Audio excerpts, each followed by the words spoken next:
আমার এই সীমান্ত কালীমন্দির সাইডে কেউ নাই তোমার? আমার নাকি নাই, দুইগুলা আছে ঠিক, বাদ দেয় না। বাদ দেয় না? আর স্বামী গেছে না হালাই। তুমি লোকের বাড়ি থাকো? হ্যাঁ, আমি একলাই থাকি। মাইয়াটাই নাই, মাইয়া থাকলে তো তোমার একটু করতো। বুঝতো না? মাইয়া থাকলে আমার কিছু করতো, মাইয়াও নেই।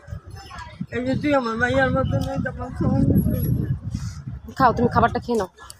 কিছু খেয়েছো সারাদিনে? কিছু খাওনি? কত বেলা হয়ে গেছে এখন কিছু খাওনি? লোকের ভাড়া দিতে হয় নাকি? লোকের বাড়িতে থাকো? হ্যাঁ, যার বাড়িতে থাকো ভাড়া দিতে হয়? না ভাড়া দিতে হয়। ও ধান্দা করে যাই বিকাল 4টায়, এসে তো আলু সিদ্ধ ভাত খাই। এই মাছ, যে মাছ যেদিনকে বাদ বয়ে থাকে একটু ভালো একটু মাছ খাই। মিশা তো কোনো তোমার সরকার থেকে কোনো লক্ষ্মী ভাণ্ডার বা বৃদ্ধ ভাতা, রেশনের চাল এগুলো দেয় না তোমার? না। কিছুই পাও না? এগুলো তোমার কাট নাই? আমার এই একজন লোক কইতে আছে দিব, এই লক্ষ্মী ভান্ডার খুললা দিব।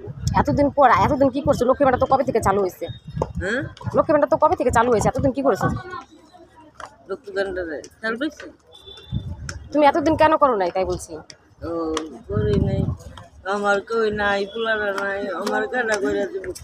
আমি দেখি চোখও দেখি না, কোনটাই দৌড়াদৌড়ি করুম, কোনটাই কি করুম, অনেকজনের কিছু আমি কইরা দিব, খুললা দিব। ভক্তরা এই দেখুন, এটা কল্যাণী স্টেশন। এখানে এই মাতাজি ভিক্ষা করছে, এনার বাড়ি সীমান্ত স্টেশনের পাশে যে কালী মন্দিরটা, ওইখানে। আপনারা যদি সাহায্য করতে চান, এই মাতাজির কেউ নাই, অবশ্যই করে সাহায্য করে আসবেন নিজের মা মনে করে। হরে কৃষ্ণ, রাধে রাধে।